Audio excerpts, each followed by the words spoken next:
collaboration with the Cyprus Mail. This is the Cyprus News Digest with Rosie Charalambous.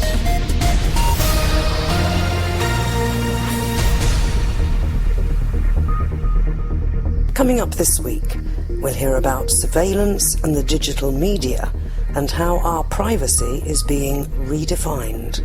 We have to sort of come to that sense that questions of control over our data are really something that governments and citizens are struggling over, and that there's a lot about democracy that really hangs in the balance of what happens in the course of that struggle. It's Italian Cultural Month. A lot of emphasis on films, but also on music. And mosaic perspectives, using creative innovation and culture to explore new commercial opportunities in Cyprus. If Cypriot designers and artists, performers, creative professionals have a full understanding of what the other core sectors need, then does that drive the interest by these sectors to commission the work?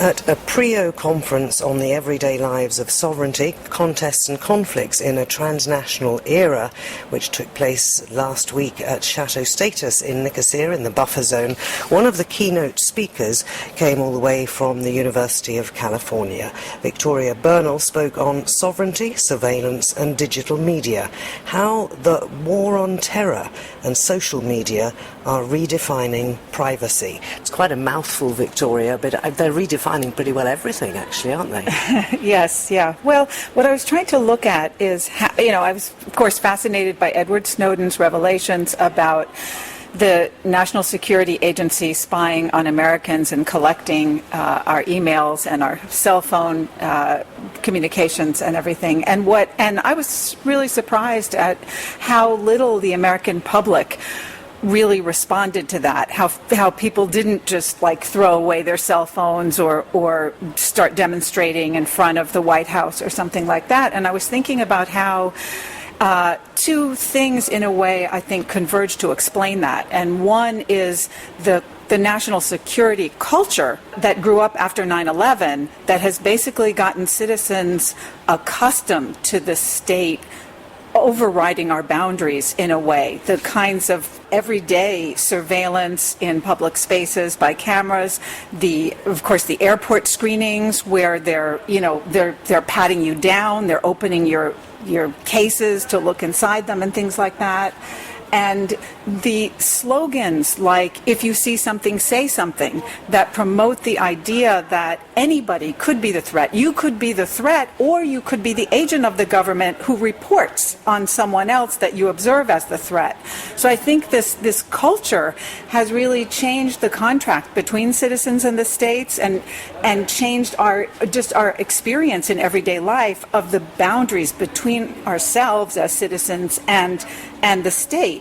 But going along with that has been the great shift in our everyday understandings and experiences of our social lives as digital media has become central to the way that we communicate and relate to people and connect. So I think we've shifted from an understanding of our private life as something that was like a social circle, that was a bounded kind of, community, to thinking of it, we're now nodes in vast social networks, and people are very proud of the number of Facebook friends they have, or Twitter followers, or retweets, and so on. So there's this shifting perspective that, in a sense, our private networks no longer have clear boundaries. And similarly, spatially, we use office devices and office business space to do our private business, as Hillary Clinton famously has been, in trouble for doing the government's business on her private emails and so on. So even that sense of home being a private space and away from home being a public space has shifted, because we carry on a lot of our personal relationships and communications in public spaces and in workspaces and so on. So all of these boundaries, I think, also have sort of shifted the way we think about public and private and the way we experience them. And so I think this has contributed to a kind of complacency in citizens as the government has increasingly expanded and created gray areas, extending their authority under the rubric of a war on terror. And then one of the interesting things I've been looking at recently is how the rise of a focus of the government on cybersecurity and how they're promoting a notion of connectivity itself as dangerous, as a threat. That what we used to think of the internet in terms of freedom of expression and sharing and a kind of positive connectivity is now getting turned around through a discourse on cybersecurity, cyber terrorism, cyber war, and all of these notions that are being promoted by public officials in the media and not really challenged by journalists. These are all promoting this notion of the internet as somehow weaponized, that connectivity itself is a danger. It seems extraordinary to me that as governments across the world have rolled out greater security measures which impinge on civil liberties and personal privacy, that just 10 years ago perhaps we would have said, whoa, hang on a minute, you can't do that. The Snowden revelations showed us it was already going on, but even now there's a culture of fear, it seems to me, being actually generated and certainly carried on by many governments to keep citizens accepting of even further intrusions. Is that fair? Yes, I think that is the case, that the post 9/11 war on terror, this idea of cultivating a sense that we, without defining, and this is very clear in the new language on cybersecurity, there's no definition of, well, what is the target of this threat? What is the goal of this threat? It's just promoted as sort of a general threat against all of us, against our quote-unquote way of life, and so on. So it's just creating an uncertainty and fear that can't even be, contained in any way, or we can't contain the government's efforts against it. And this kind of part of the rationale that the defenders of the NSA, the government spokespeople, gave was this idea of we need to gather all this information. They said we need a haystack to find a needle.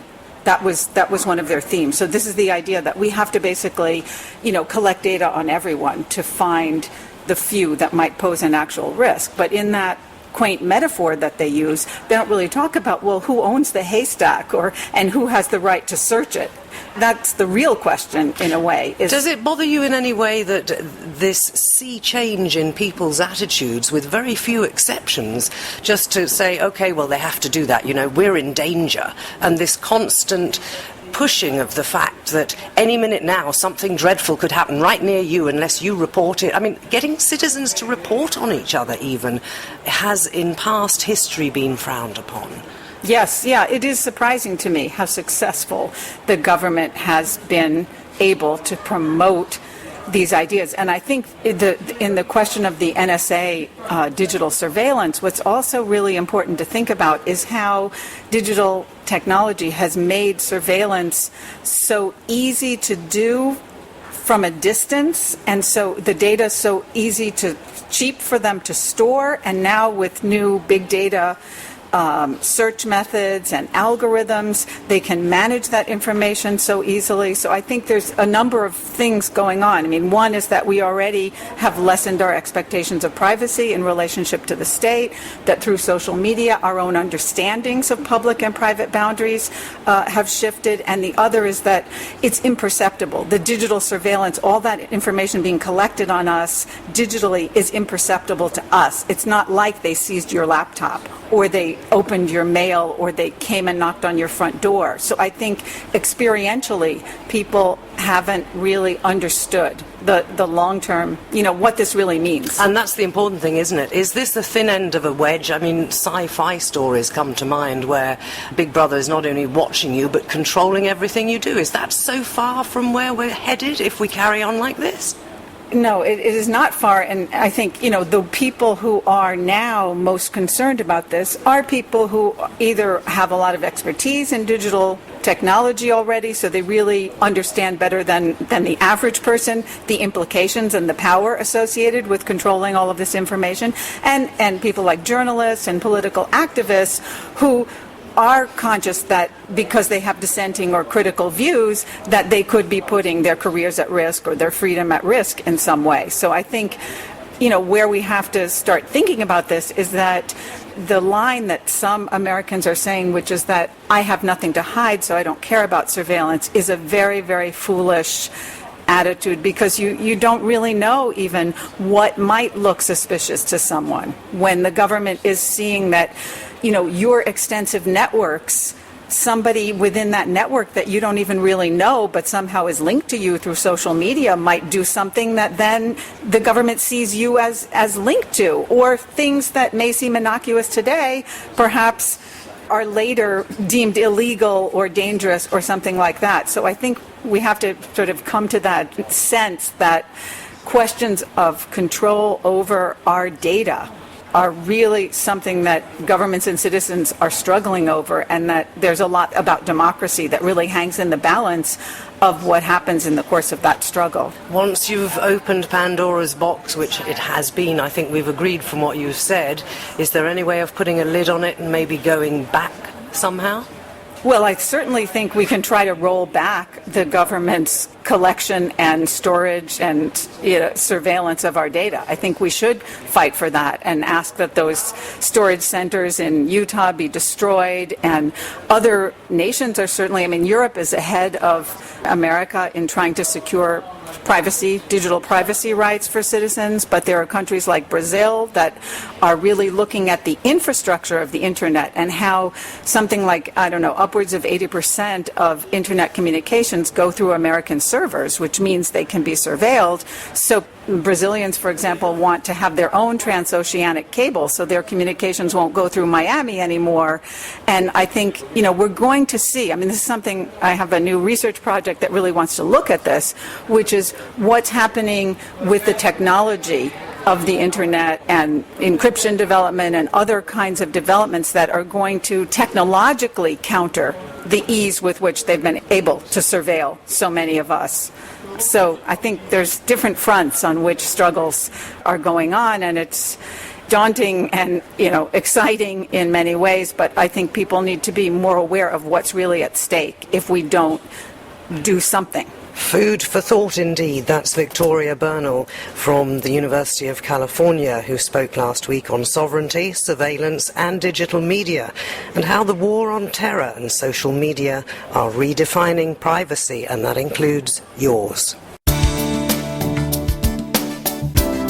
This is the Cyprus News Digest with Rosie Charalambous. October is Italian Cultural Month here in Cyprus, and joining us to tell us what we've got coming up for the next several weeks from the Italian Embassy in Nicosia, it's a welcome to Beatrice Vecchioni. Beatrice, what actually have you got coming up? Because this is something that has changed over the years. Sometimes we've had fashion, sometimes we've had food, and there's a lot of emphasis, I think, this time on film. Exactly, a lot of emphasis on films, but also on music. In fact, the Italian Cultural Month already started on the 3rd of October. We had a concert in Larnaca in Church of St. Mary of the Graces. The Embassy of Italy contributed to restore the only pipe organ on the island of Cyprus. So it was a very nice concert. And then yesterday night we had also our first movie at the University of Cyprus. And then it will continue with a series of Italian movies in collaboration with the Friends of the Cinema Society at the University of Nicosia. Plus, during the same week, next week, we'll also have the Italian Language Week in the World, which is an initiative promoted by the Italian Ministry of Foreign Affairs and International Cooperation and the Accademia della Crusca, under the patronage of the President of the Italian Republic. During this week, generally, embassies, consulates, and Italian cultural institutes organize various events to promote the Italian language abroad as a language of classic and contemporary culture. So every year, this special week has a different theme around which exhibitions, performances evolve. And the theme of this edition is the Italian of the music of Italian. So we'll have a concert on Tuesday, the 20th of October, at the Center of Arts Cantos. So there will be famous areas for piano and voice by various compositors, and we will also have an exhibition on Verdi. And that event will be introduced by Professor Gaia Zaccagni, who will be talking about the Italian opera tradition. Gaia, what actually is the Italian opera tradition? Well, I think that the opera was born in Italy. And the thing that I want to remark in this occasion is how the language and the poetry is mixed and so well harmonized with the music. Because without the one part or without the other, opera couldn't be so direct and so efficacious for the public that are hearing. In Italy, everybody in the 19th century and also before was singing the most famous arias. And it was like the people was speaking with poems. And so this I want to make clear and to explain somehow. Also, I think that through the music, the melody of the Italian language is more nice, most beautiful, and came out. And what about the particular opera that's going to be at this event? It will be like a potpourri of a lot of famous arias from different composers, like, for example, from Vivaldi, also Rossini, Bellini, Verdi. And about Verdi, it's very nice that we have the occasion to show a part of an exhibition about Giuseppe Verdi and about the libretti that are the text of the operas, because 2 years ago it was the anniversary of Verdi. So it's a very nice occasion, I think, here in Cyprus. And this school, Arte, music school, is preparing a lot of very good singers of opera. You've worked with Ais Ioannidis before, and I think you also had a course last year for some of his students to explain the importance of the Italian pronunciation in opera. Yes. That's obviously hugely important for the meaning, but the Italians might notice if it's not quite right. Do audiences of other nationalities who are not particularly opera aficionados notice if it's not quite right, or can they get away with it? Now, in the last period, in every theater, there is the consuetude to put also subtitles in the opera because of this very big importance to understand the plot and what is going on. Because opera, it is theater, music, poetry, all together. So it's very important to understand the words. And for sure, yes, public of non-Italian people will not understand everything, but it's important also that the singer can pronunciate and can understand all this sfumature, the shadows, the nuances. The nuances, yeah. Because he will transmit it also in the voice. So maybe no Italian public will not understand everything, but the meaning will go to the effect. So that's taking place on the 20th, but we'll come back to Beatrice now because several films are also being included as part of the Cultural Month, and they're being shown at the 5th International Short Film Festival of Cyprus, taking place down in Limassol. Yes, we also have 3 Italian short films at the International Short Film Festival in Limassol: Caro Domenico, Due Piedi Sinistri, and Pandemonia. What does this sort of cultural collaboration, because as you mentioned you're using a Cypriot conductor for that music event that's taking place on the 20th, what does it do for bilateral relations? How much closer can you bring Cypriots to Italians through cultural events like this? Well, our aim is to promote Italian culture, Italian language, and I must say that when we are organizing cultural events, Cypriot people are always very enthusiastic and it's always a pleasure. For example, in Cyprus, we have Italian language courses at the Committee of Dante Alighieri. We also have Italian language at the University of Cyprus, where we have an Italian lecturer, but also in other universities, in schools. So everyone is invited to our events. Most of them, they're free entrance. And I think it's also a way for Cypriot people to rediscover their origins, considering that the Venetians stayed in the island. So it's always nice to bring back people together around Italian culture. And I guess that for the expatriate Italians here, it's a chance to connect with home?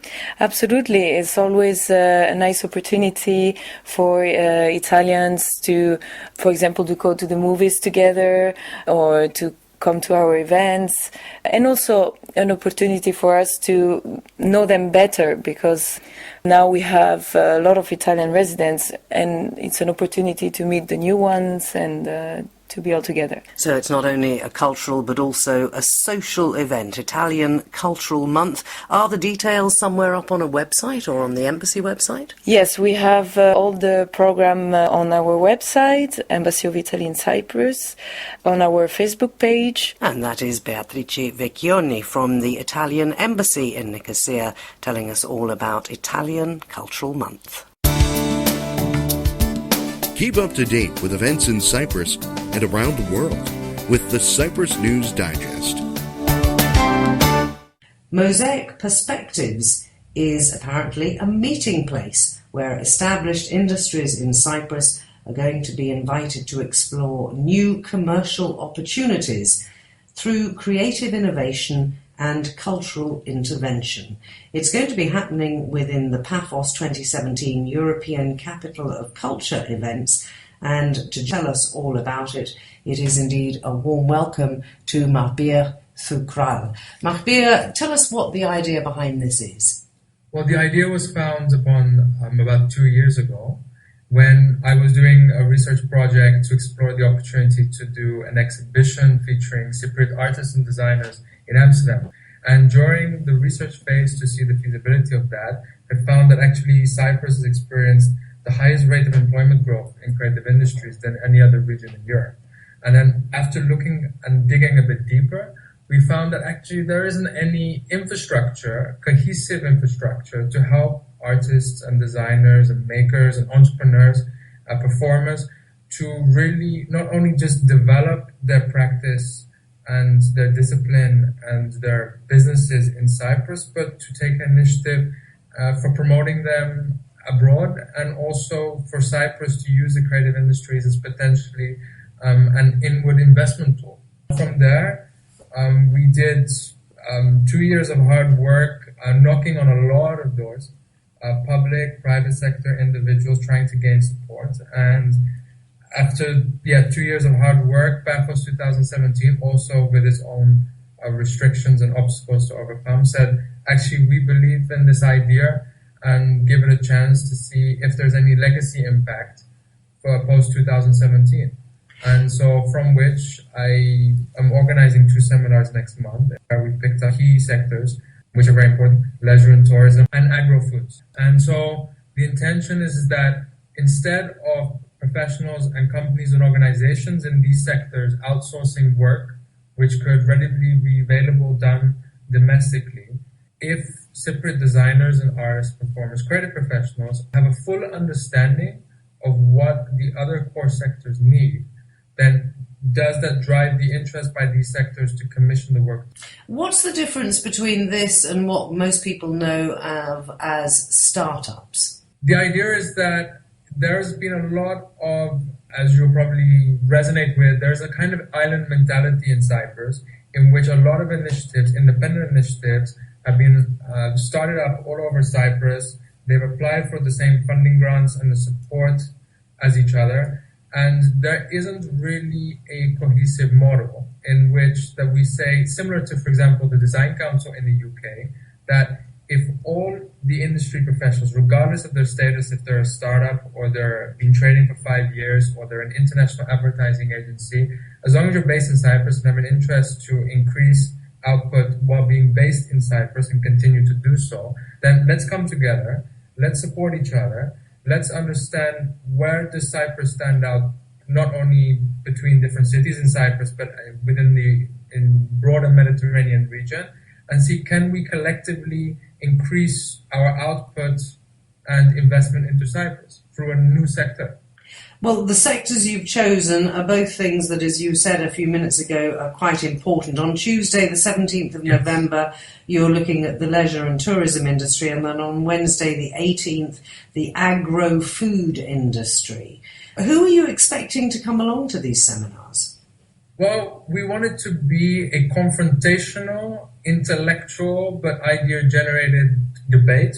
And so half of participants, we're hoping to attract a total of 80 participants, but half of those will be directly decision makers from that particular industry. So, for example, on the Tuesday, Emirates is going to be making a presentation, as well as the Cyprus Sustainable Tourism Initiative. They will be talking about the work they did with the Travel Foundation. And then the other half, the 40 people, are expected to be creative industry professionals. So it could be students who are looking to start up their own creative business, or designers and makers who have been running for a few years. It's really to put all stakeholders in the same room and say, look, these are the situations, not only from local companies, but also international companies such as Emirates, that they have not only the opportunities, but the issues of doing business in Cyprus, especially conducting such work. And so what is then the response by creative professionals, domestic creative professionals, to say, okay, we understand the issues you want, and we actually want to improve these things, so then you will consider seriously working with us. It says in the information that I've got here that you want to have a visible representation of both Greek and Turkish Cypriot communities. And of course, in the event of a solution to the Cyprus problem, if those two communities come together, suddenly the cake gets so much bigger. How are you going to address those opportunities at these seminars?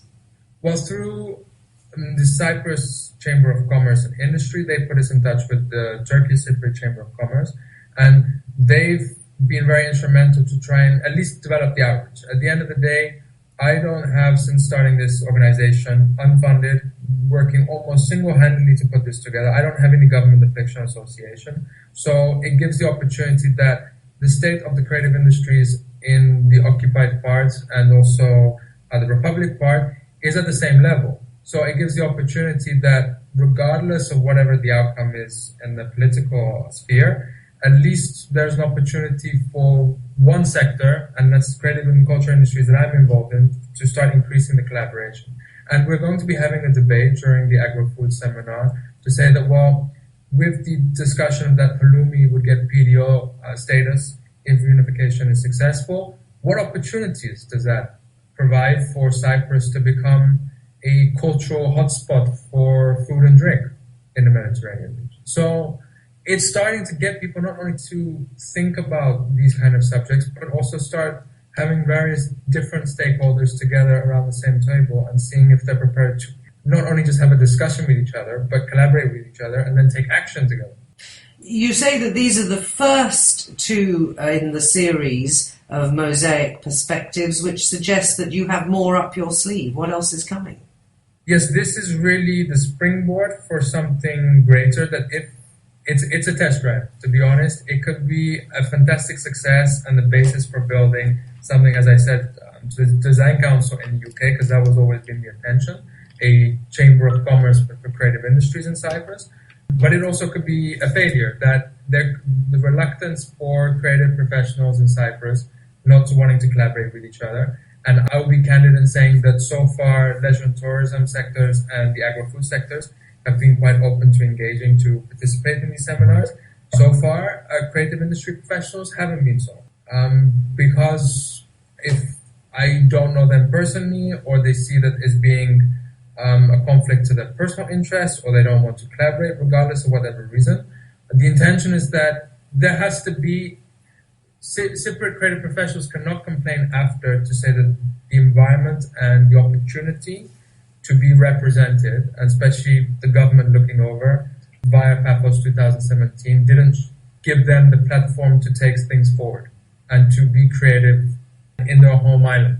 People have got to sign up, I think, by Monday the 2nd of November. Where can they do that? They can do that on the website, on cyins.org, so cyins.org, and all the information is there about the context of why creative industry is important to Cyprus, the full program for both seminar days, as well as the application. And the cost? Completely free. Participation is free. We're hoping to get a good representation from different creative industries, but also different decision makers from across the sectors that we're concentrating on. And like I said, it's a complete testing ground. We want different levels of creative professionals and decision makers from the industries that we're concentrating on, who are at different levels of their career, if they're involved in non-profits or commercial endeavors, to get involved, sign up, join the debate, and express your opinion, and let's develop a new industry together for Cyprus. Well, that is Mahbir Thukral from Cyins of Creativity, and their seminars coming up in Paphos at Balya Elektriki Municipal Cultural Centre on Tuesday the 17th and Wednesday the 18th of November. You can find out more at www.cyins.org.